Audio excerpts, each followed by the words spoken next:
Yeah, I've clicked start. Recording in progress.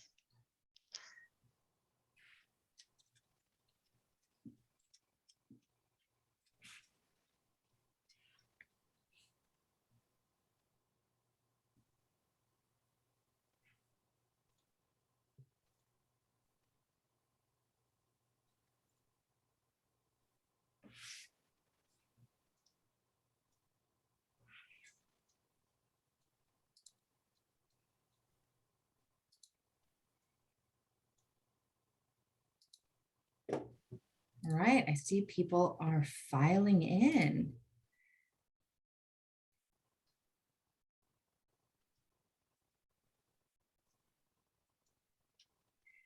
Very cool. Welcome, everybody. We'll just give people a couple of minutes to join us.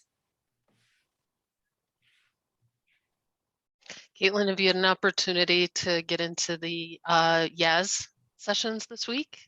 Not yet, but I'm excited. I'm going to be spending a lot of time in investment management stuff, a lot of time looking at new stuff for fixed assets, maybe some GL allocation stuff. You're such an accountant. I know. I'm so excited. Yeah, I'm psyched about Elevate and all of the IQ program stuff going on with the multifamily world. That's really exciting to see the technology improving on all the different verticals. That's pretty cool. And selfishly, I also like all the learning stuff.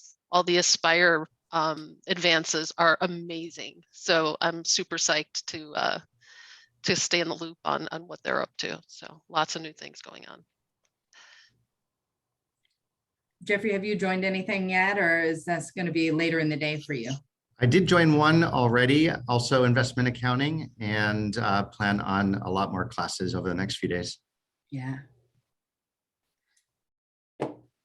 It's such a great opportunity to get in and see firsthand what things are changing. So. And just the investment that Yardi's putting into the platform in general, the amount of features being added, especially around Elevate that Christine just mentioned, is so different than if we think about what the rollout of features were in Enterprise or Voyager over the last 10 or 20 years. The Elevate platform with these quarterly releases and dedicated project managers on each of the product lines really allows for development to go so much faster than it ever has before. And the timeline is so rapid and things are changing so quickly that YAS is great because it brings us into the loop of what's happening. Because when you're in your day-to-day, it's so hard to lose track. So those of you who have not yet logged in, everyone who's a Yardi client is invited to participate for free. So register if you haven't already, and there should be a link on your Yardi One page to join YAS Global. So we encourage you to do that. I think today and tomorrow are your last days, so take advantage. Caitlin, we should probably kick things off. Are we ready? I think so. Looks like we've got a good group that's joined. So I'm really excited to present this fireside chat. You can see our lovely fire. I hope everyone is warm. So I'm going to lead the chat and moderate today. I'm going to go through a couple of little housekeeping things. Then I'm going to introduce all of us and we'll just launch right in. So we do have a Q&A function. It is a webinar, and so we are broadcasting to you. And so we can't, unfortunately, have you engage us with your own voices, but feel free if you have questions, we want to answer those, put them in the Q&A function down there at the bottom on your little bar at the bottom, and then we can go through those either throughout the presentation, but likely at the end for those Q&A items. Then your questions don't get lost in the chat, but if you want to chat and you see people that you know's names on there, say hi, chat with them, feel free to comment on things as we're going through. We love that kind of engagement. Also, this is recorded. It will be recorded. It is being recorded, not will be, it is live. And we will share that recording. So if you know somebody who wasn't able to make it and you want to share this with them, we can absolutely do that. We're also not going to have slides today. This is just, we'll have a slide at the end as a farewell, but this is just a discussion amongst the three of us. So that's what you'll have, our three smiling faces. And with that, I will introduce our panelists and myself last. So I'm going to start with Geoffrey Gelb. Many of you have met him, worked with him, know him from Yaz over the years. He's the president and founder of FitechGelb. Before launching Gelb Group Consulting in 1996, Geoffrey grew his family's property management and development company and was responsible for maintaining the entire company's network. That means overseeing the real estate technology platform, and he implemented Yardi software across the entire organization. He owns several commercial and residential properties, and that affords Geoffrey an innate understanding of industry trends and the specific needs, potential opportunities, and challenges of property owners, managers, and renters. So with his, Geoffrey, it's weird to talk about people in the third person, but I'm doing it. With Geoffrey's years of high-level industry experience in software consulting and real estate investment, he has a unique visibility into pain points and changes that are impacting every vertical in this industry. And so we're really excited to have you here. Thank you for joining us. Then on to Christine Burd, who is the director and founder of FitechGelb Academy. Christine has been a Yardi administrator since 1999. She has a focus on multifamily and affordable markets in both the public and private sectors. In the corporate world, before joining the consulting side of things, she performed every role in business systems and IT departments, from help desk, Yardi admin, to vice president.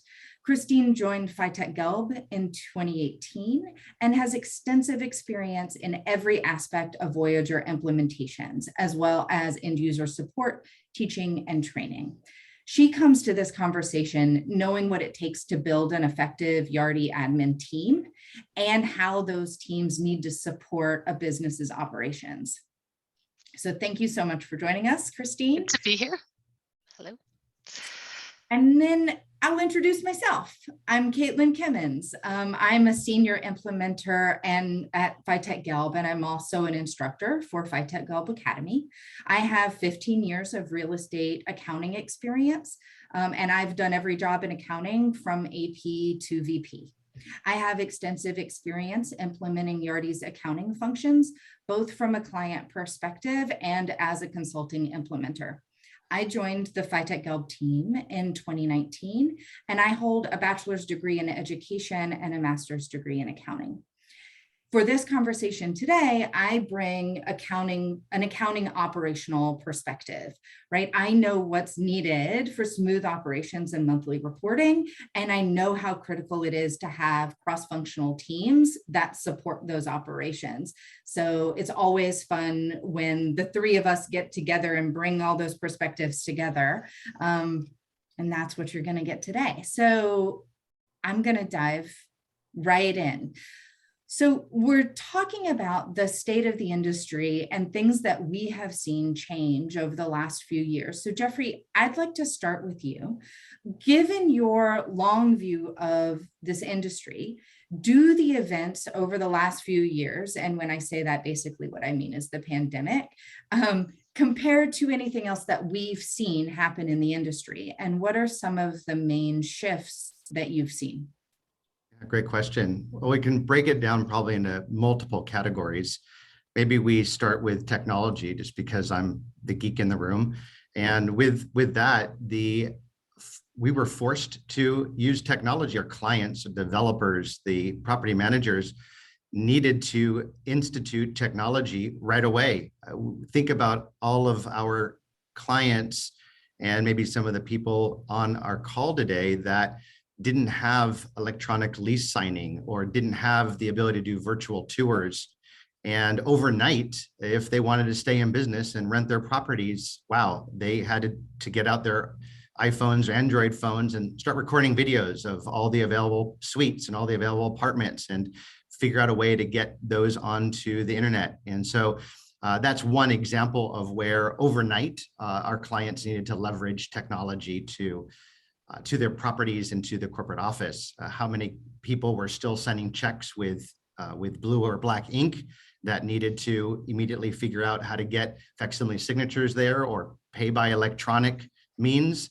Another example, over the past 2 years also, we saw crazy residential prices, commercial prices, kind of maybe different sectors increase, but the residential prices, especially single family homes in the outside of the city center, crazy market out there, and that's across the country really. And we saw a huge influx of capital, especially by pension plans, VCs, and other funds. As we move into the space itself, the investors, operators needed to stand out by joining the smart home, smart building trend. So we started seeing appliances with Bluetooth and Wi-Fi capabilities, amenities being added to properties to make themselves unique. They didn't get that in-person touch and feel that they might have been used to that would normally sell a property. So some of the websites needed to now incorporate other ideas to bring eyes to their vacancies. The ability to control things on smartphones is obviously key. And so our clients implemented different best-in-class smartphone apps and were able to then push requests, service requests, lease renewals, and things of that nature to the devices. The level of competition when you can start touring hundreds of properties a day by smartphone or by tablet or PC or Mac or whatever technology, as opposed to having to drive around a city, really became a differentiator. And now, if we think about this point forward, we're gonna, I think, see 3D showings, virtual reality showings, put on a headset and walk through the entire apartment building or office building, suites. I mean, it's gonna be really kind of cool to see what happens over the next year or two, or even some already doing that. And then lastly, I think that we talked about these leasing platforms just being amped up over the last couple of years. Now I think that we'll see blockchain and cryptocurrency come into play in some way, shape, or form. I don't have a sense yet exactly what that'll look like, but certainly if real estate does not start playing with the game, we'll be left behind. And have you seen that happen yet? Have you seen anybody start to dabble in cryptocurrency for real estate yet? Yeah, so we have, I know, 2 clients already taking crypto for rent payments. I don't know how many tenants, I don't know how many tenants actually have done that yet. However, the facility has been created to do so. So we'll see.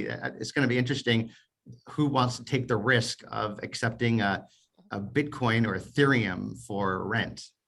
Can that be done through like Elevate and the cafes? Is that even possible? It has to be its own thing, right? Yeah, it's like okay. a vendor or provider who is doing that, and then that's what I figured. Somehow facilitating the transmission of that. But yeah, crazy stuff, right? Crazy. So I don't know. I'm sorry. I'm stuck on Bitcoin, paying my rent in Bitcoin, and like there's a part of me that feels like if I have Bitcoin, then like really I'm still paying rent. But this is a whole other conversation that we don't need to go into. So we've talked about changes in technology.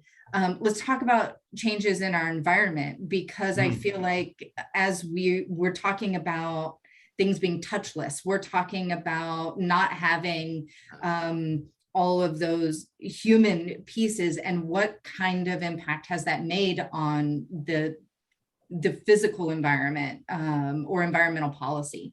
Yeah, that's a good place. And it's a little matter of my heart as well, because my daughter is at university now, and it's one of her focuses. She is an environmental science and business major.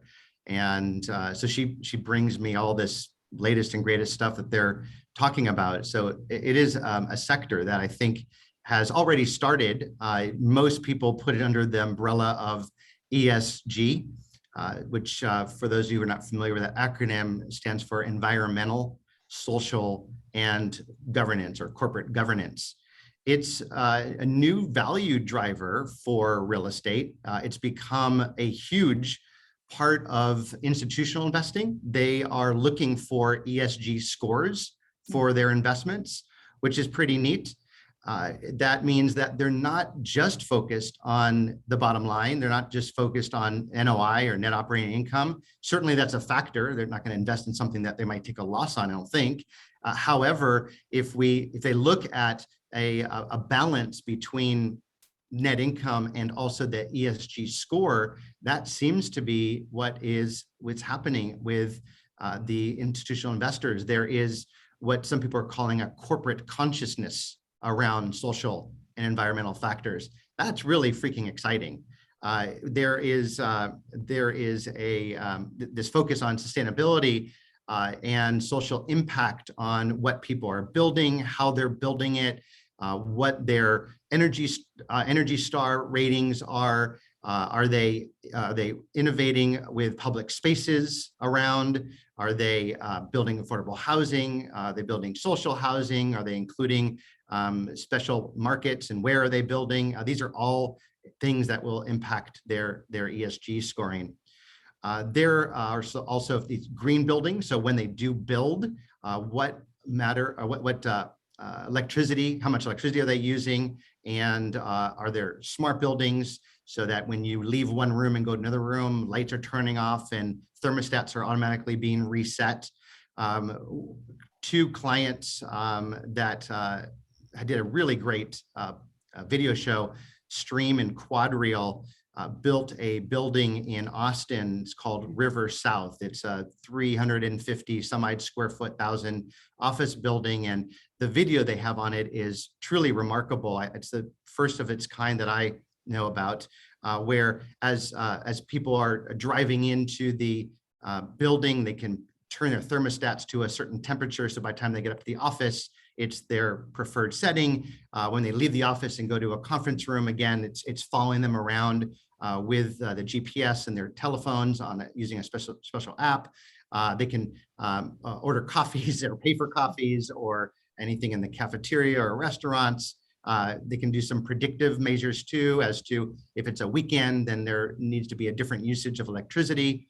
Really, really impressive stuff. I definitely urge people to take a look at River South in Austin and look for videos that have been posted on it.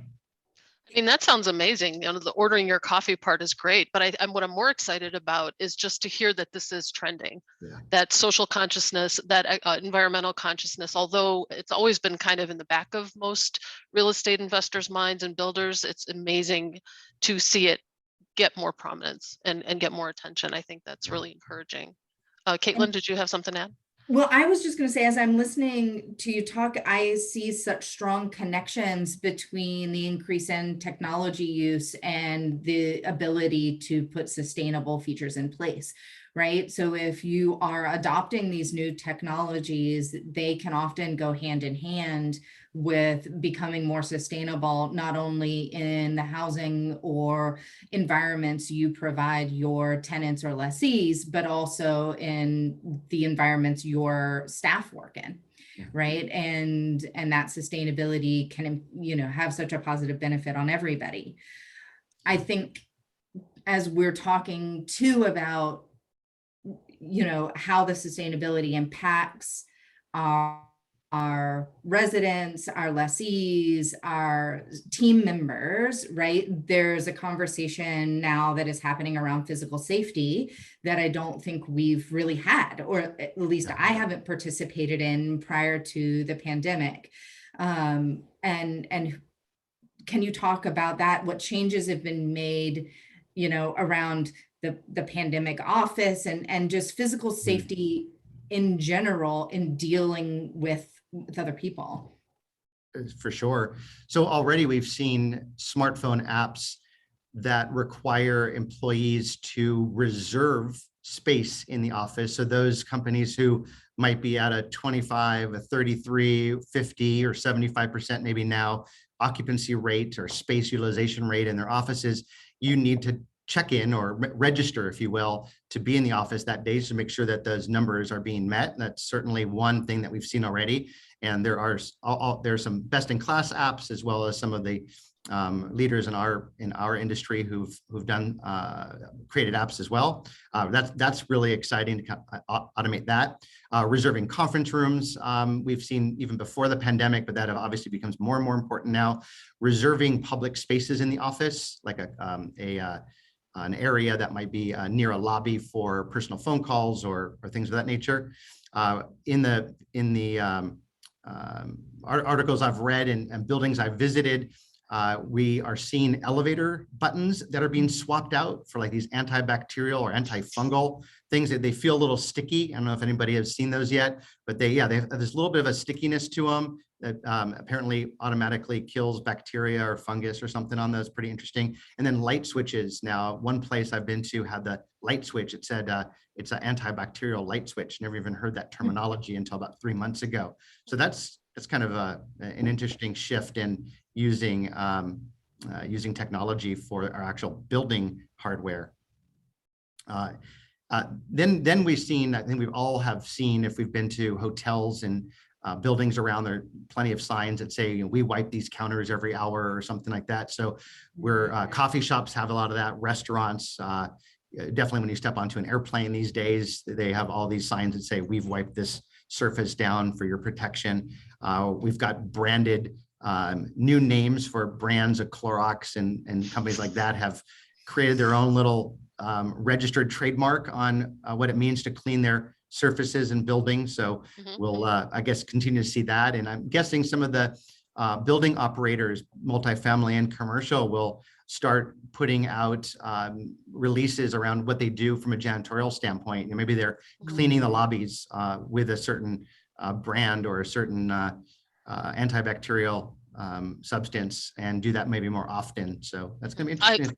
I have a lot of more exposure to multifamily clients than commercial, and I absolutely see that there is a push not just for public safety and public spaces, but multifamily, we're in people's effectively in their homes. So they want to feel confident that they can walk into their lobby and down the corridor and handle doorknobs in common areas and feel okay about it. So it's absolutely front of mind. And we see lots of property managers responding awesome. Positively.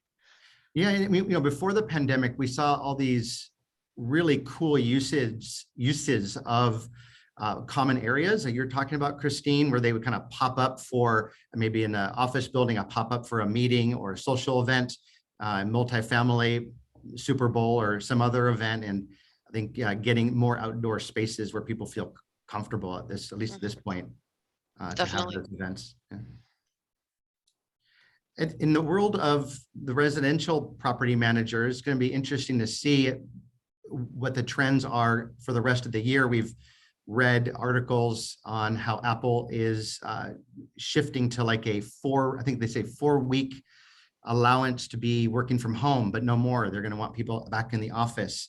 But now we're seeing the population of the multifamily buildings with homeschooling and with people working from home, that there are more people on site during the day than probably ever before. So is staffing a consideration that we're going to expect to see a difference on more staff versus less staff coming up? So I think that our operators are going to have some decisions to make around maintenance staff and on-site staff.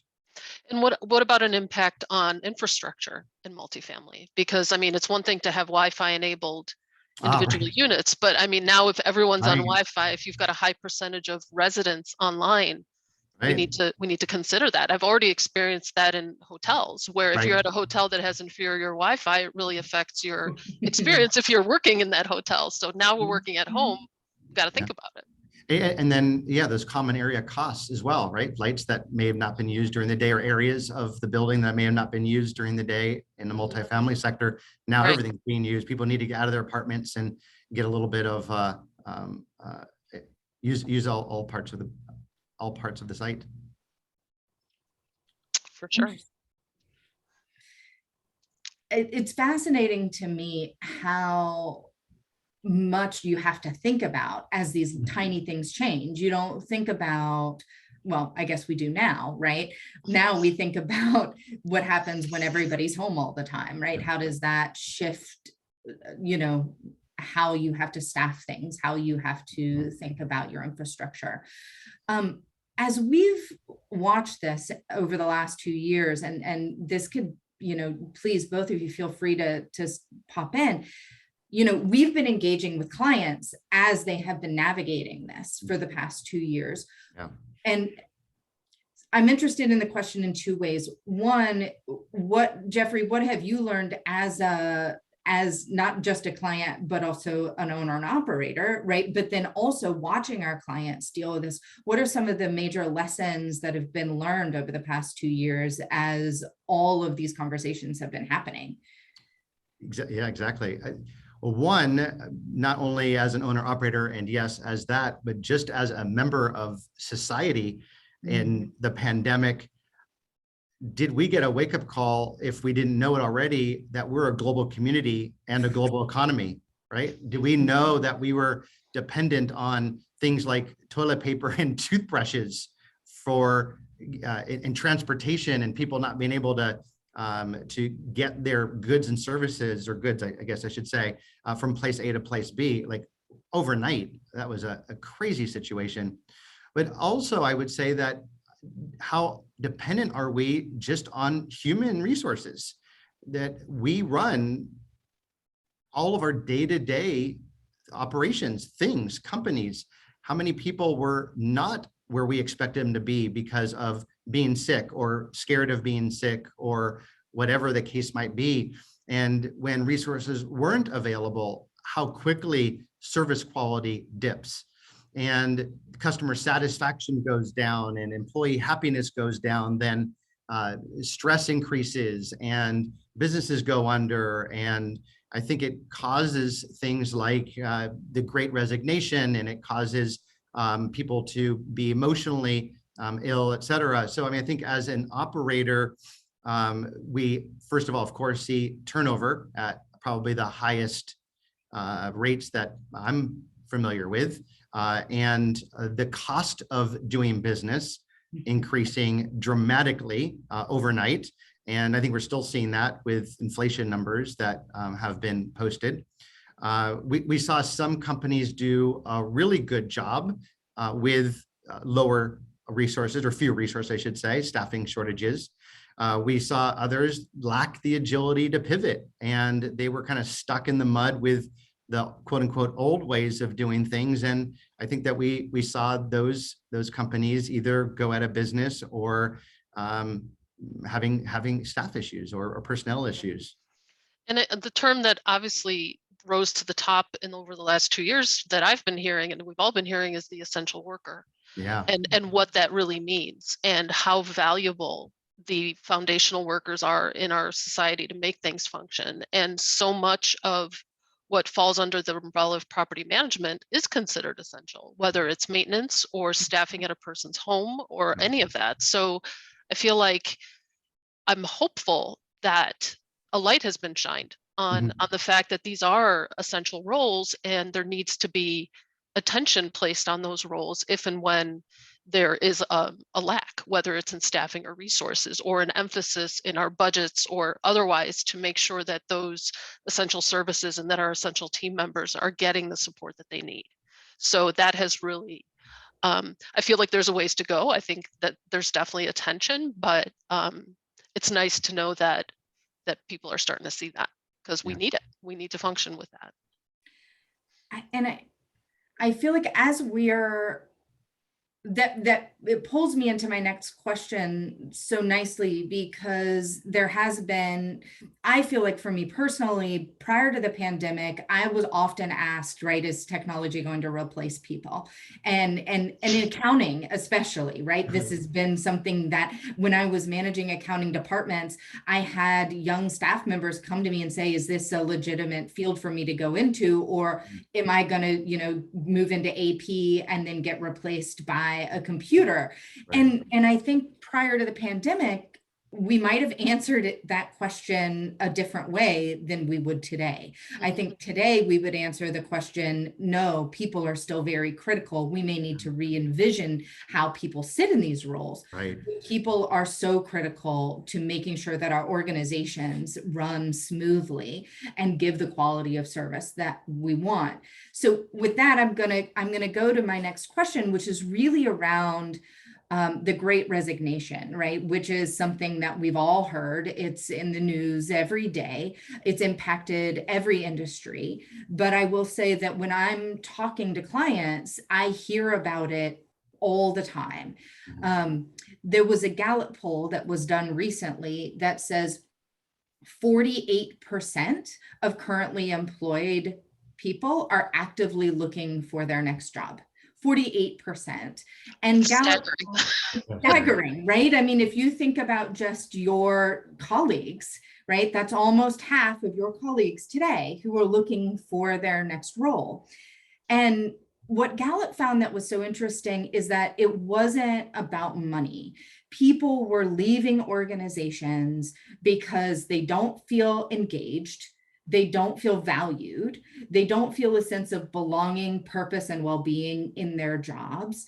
They don't feel like they have potential for advancement, and they don't have a good relationship with their boss, right? So this is I feel like a different conversation than I was having about why people leave their jobs 10 years ago, right? This is a really significant shift. So how, both Christine and Geoffrey, have you seen the Great Resignation directly affect our clients?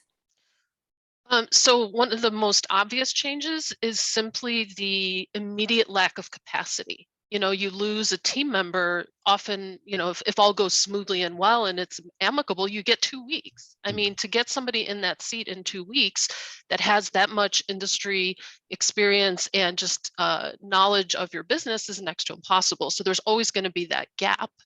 It also has caused a change to the strategy. Like, what are we going to do? We had person X working on this project. Now you've got to shift.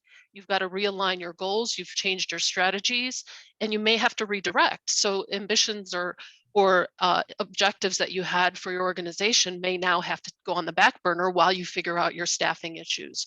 And instead of moving forward, you're in survival mode. You're like, how do we just get to the next month? How do we get the financial statements out? How do we make sure rents are collected, instead of being able to even think in an innovative way? So it's more than just a staffing issue. It's a strategy impact as well.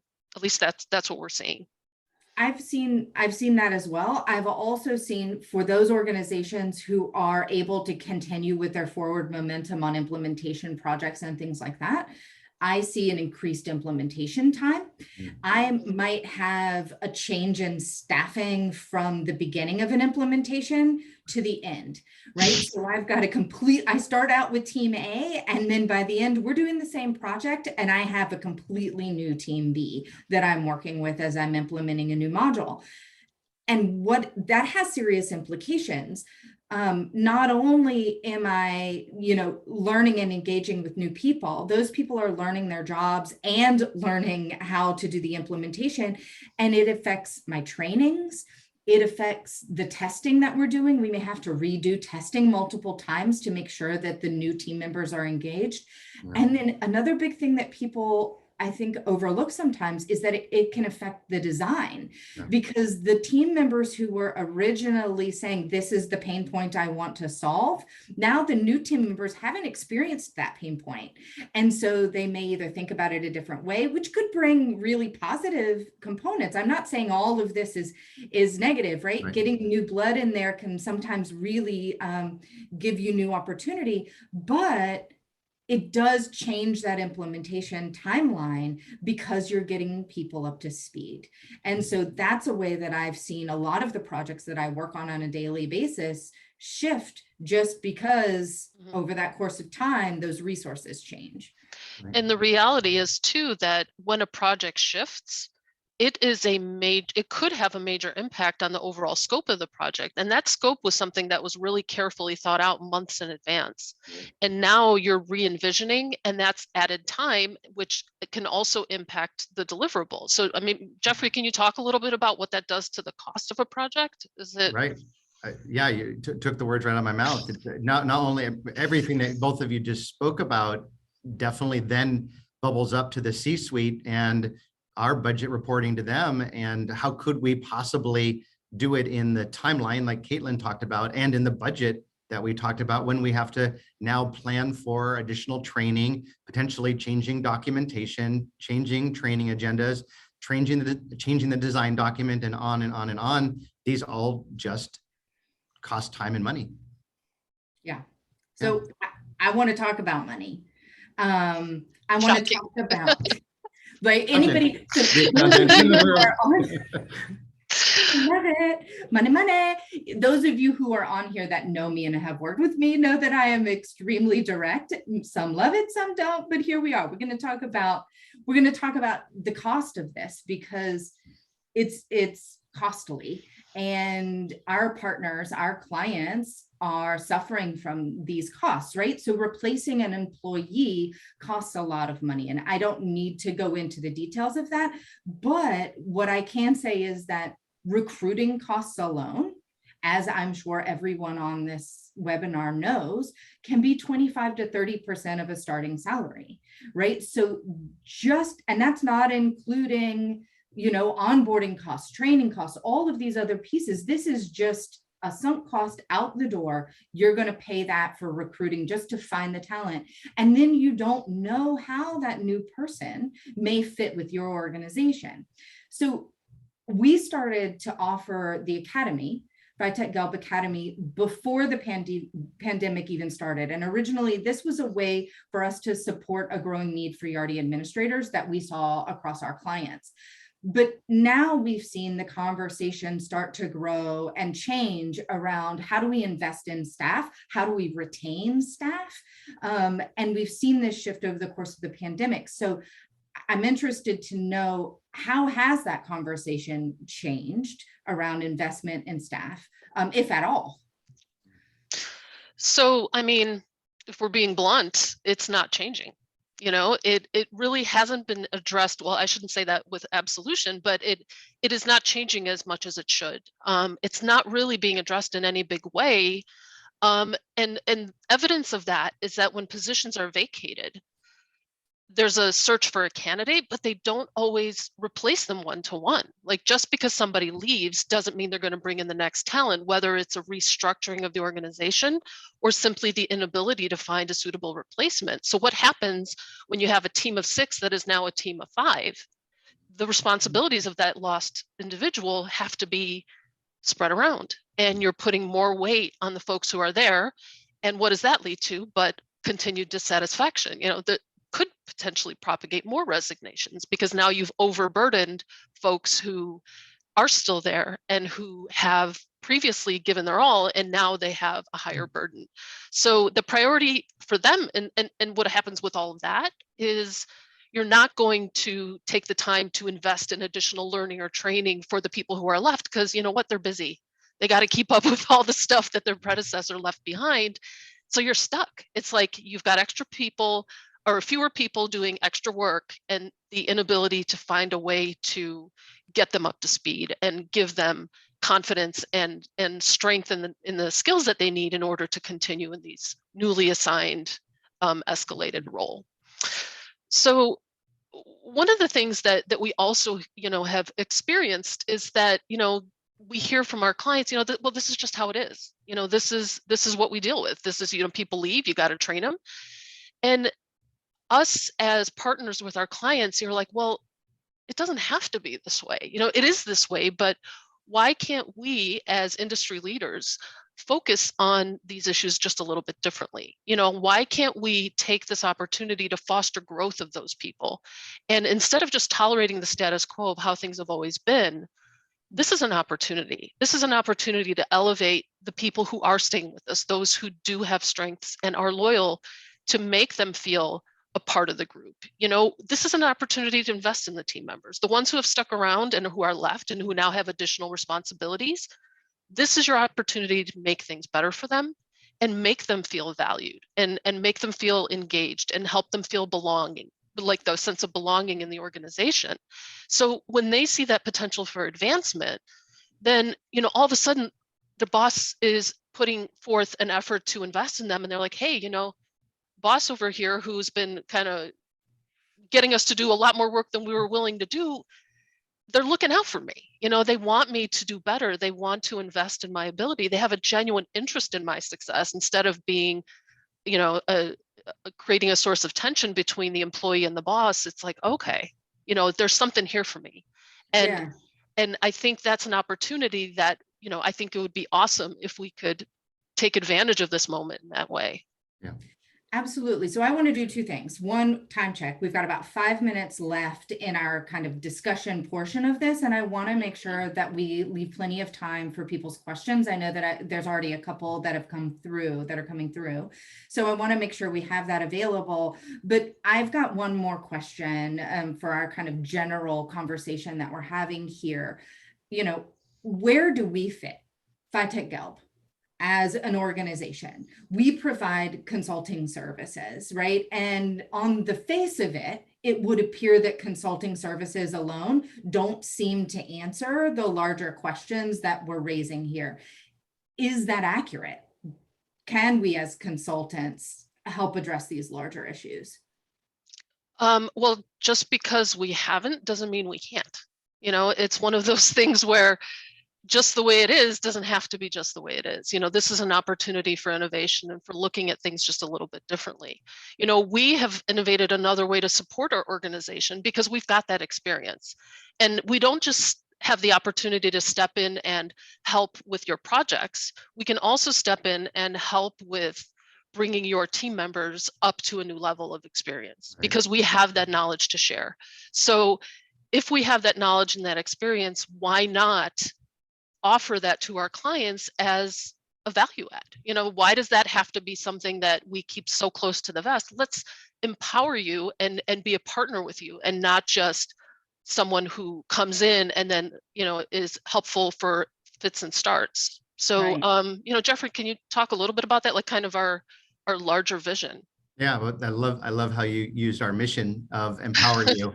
And that's really what it is. We've been inspired for 25, 26 years now to think beyond normal solutions. And as we've been talking about the Academy for a few years now and how we've empowered 15 people to be elevated in their job position and loving it, we have thought about ways that we can empower more people. And if we look to our mission of empowerment and our own core values, our own pillars of our company, people, and we're talking about people, that the Great Resignation is all about people. We've talked about that on today's call. We've read about it. We've listened to podcasts about it. There's even now books already being published on this topic. It's just a massive shift in how we see people. Community, and if we think about just making this Yardi community a better place for people, we talked about Yaz before we officially kick this off. That's another way that Yardi is empowering the people in the Yardi community, and we want to do the same of building people up, making them happier in their positions. And then lastly, of course, we're dealing with operational excellence, where if people are producing better products and services for our clients are happier, the people are happier, and overall, it's just a better place to live and work. For us, it's not just about doing the work for our clients. It is about empowering our clients, both the organization and the people in the organization. I mean, us Yardi folks, we're all in this together. You know, right. it's a lovely community, and I think our strength is in our numbers and in our collective knowledge, and I think that's another core element of what makes the Academy program so valuable, is because no matter how experienced you are, there's always more to learn, because guess what? Yardi's always doing the next thing. So having that ability to bounce ideas off of one another also became Right. evident as a need when we were all isolated. So I think leaning back into those community experiences is going to, I think, push us in the right direction. Right on. I Caitlin. love it. Yeah. Yeah, fabulous. And oh, I love being on time, and we are like perfectly on time. So, you know, I think, Geoffrey, I don't know if you want to give a wrap up kind of, you know, thank you. And then I think we definitely want to have an opportunity for Q&A and just continued conversation for our last 15 minutes. Yeah, appreciate it. Thanks, Caitlin, for hosting this fireside chat. And Christine, thank you for all that you're doing for our community and our people and our relationship building with our clients and prospective clients and just the world as a whole. You're doing a bang up job here, making the world a better place. You really, really are. Thank you. Go team. And yeah, exactly. And for all of you who joined live for the fireside chat and those you are listening to the recording, we do realize it's a stressful time and so important that we gather a way to continue to build this community that we've been talking about. And in these small moments that we do build community in a meaningful way, we don't take our relationship for granted with our peers and our Yardi friends and of course our clients as a whole. We believe in that partnership and want to continue to strengthen it. Thank you. So I've got one question that's in, and Monica is graciously helping with those questions. So Monica, as they come through, if you want to ping them or I can read them out loud. The one that I'm seeing now is very specific, I think, to what we've been talking about. What effects, if any, are you seeing in the consulting industry due to this resource shortage? I'll take that one. I think, first of all, the consulting groups, I know that I'm very friendly with many of the other owners, proprietors in our world specifically, and we are all looking for talent. And that's been crazy because our clients are losing people, so they're relying on companies like us. So that's happening. The amount of business that is out there for innovation, I think, is really important. We are developing internally, we're developing tools to make our lives easier and our clients' lives easier through things like robotic process automation and just anything that's repetitive. How can we automate that? So those are some areas where I think that technology is helping us from a consulting world and how the consulting world is helping our clients. Mm-hmm. And I think there's also been a lot inquiries about just support in general, you know, and just a lot of activity that maybe was handled by folks who are temporarily displaced because the staffing has changed, you know, to kind of help fill in those gaps. So there's no shortage of that type of work, but it tends to come in a little bit more panicked sometimes, because sometimes the vacancy is unanticipated. So we're doing everything in our power to as quickly and as efficiently be that stopgap. And that's a little more urgent than we used to feel. It used to be a little more planned out. So that's been different. That's very true. Our support services team recurring client base is literally quadrupled in the last 2 years. So can definitely feel for everything you're talking about, Christine. Mm-hmm. Yeah. Representative. So Caitlin, this is Monica, and there's one that came in privately, kind of a hopeful question.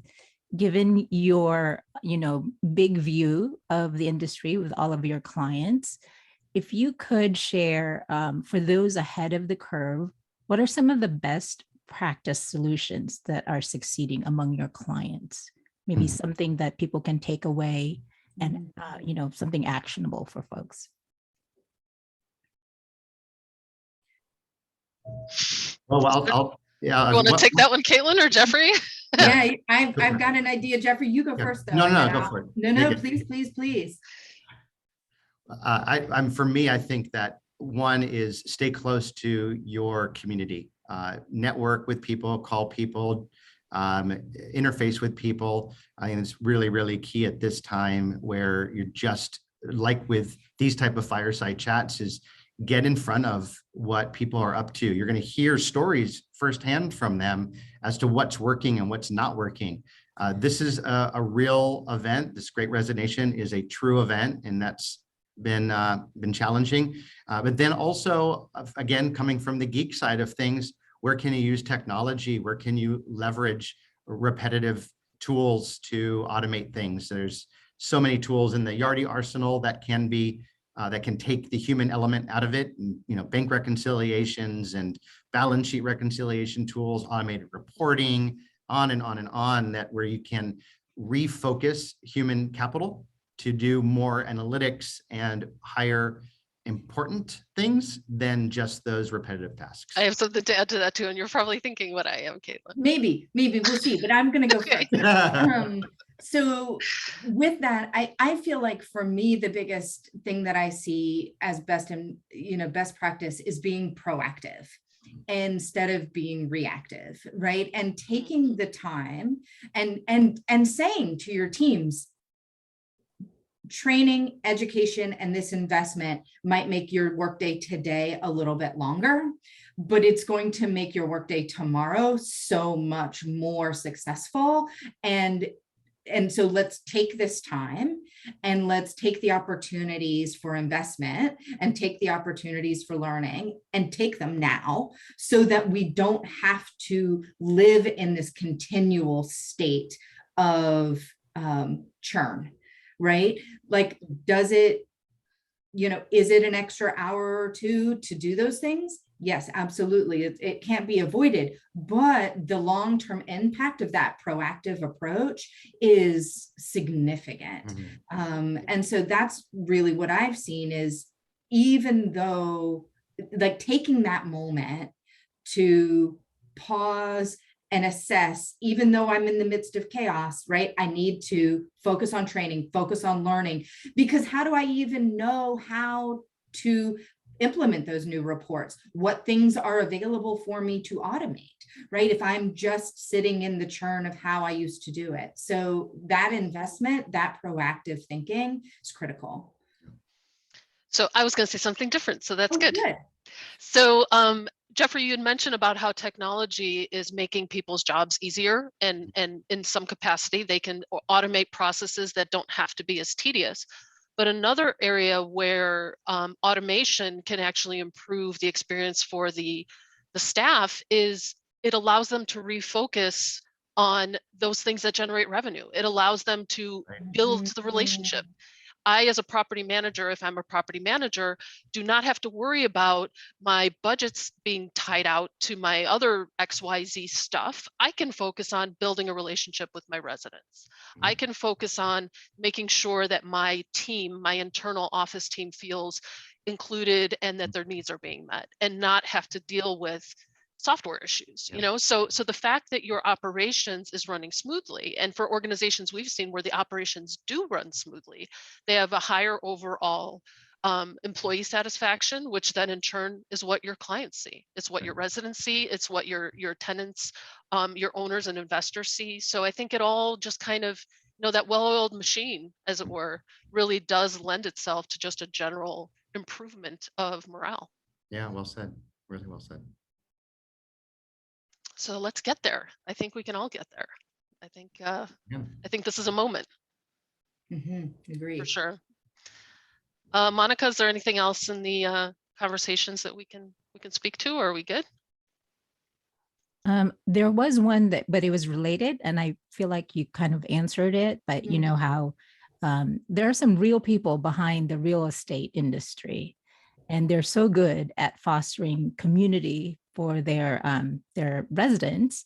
But how do you see your clients building community within their workforce? And because so many people are working remotely, and retention has been such a challenge, and competing in this sort of, all of a sudden it's a global competition for talent.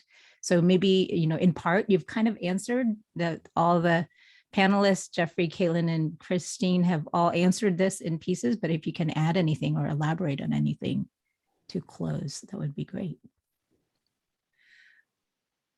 I'll speak for myself personally. I work remotely and have worked remotely now for a long time. This wasn't a shift for me because of the pandemic. But I have seen a real increase. Personally, I love being on video, but I don't know if you all can tell, like I'm a chatty person. And so Are you? I'm on video a lot with my colleagues, and I find a lot of value in that. And I feel like being able to see people really fosters that relationship. But something else that's changed for me that I didn't do before was that I've really worked to build my external network, right? And I am in more communication now with old colleagues and old peers to leverage their experience, right? Because I have now more than ever, now that I'm sitting in this consulting seat and I see such a breadth of knowledge and ways to use Yardi and engage with it, I want that extra insight. How have you done it? I did it this way and it worked, but is there a better way? And being able to reach out to those networks and build that network for me of people that I can ping with questions, and also me be a support too, right? If they need it, that's been really, really valuable to me. And so I think looking within your organization, building those, getting on that video call, even though you haven't like done your hair for the day, like it's cool. But then also really focusing externally on other, making connections within the industry. Use Yaz to do that. When we go back in person, like come hang out with us, right? And we go We miss you guys. We miss everyone. It's been so rough, you know? We'll build, building that network of peers is critical to continuing to be able to grow, evolve, and innovate. Well said. Thanks, Caitlin. Anything I missed? I don't know. I think we're there. I think this was a valuable conversation. I learned stuff, which I always like learning new stuff. Thank you, Geoffrey, for all of your techie insights, and Caitlin for your money 2 cents. Always like I can always rely on you to bring us back some money. So that's great to hear. Thank you both. So yes, thank you all for joining. It was really great to have you participate with us. We are going to make this recording available to all of you and also those who did not attend. So we really appreciate your time, and do get into the Yaz sessions. We encourage you to take advantage, because normally there is obviously for in-person events a cost associated.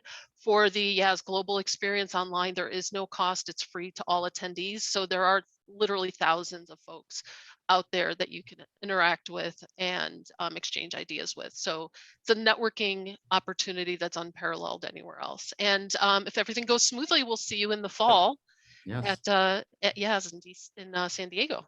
Christine, do you want to put up our slide in case anybody wants to reach out to us regarding the academy? Totally. To get there? Allow We've me got to just information, and you can ping us as needed. Yes. So here we go. This is our URL and email. So if you have any questions at all, or if you just want to chat or learn more about our offerings, there's a lot of good information on the website. But really, we wanted to have a dialogue with you to kind of address some of the things that have been front of mind and maintain that community. Here we are. This is us. Let's remain in dialogue, and let's continue to foster friendships and professional relationships. So thank you all for joining us today. Thank you guys. We'll see you. Be well. Thanks. Bye, everybody. Bye-bye.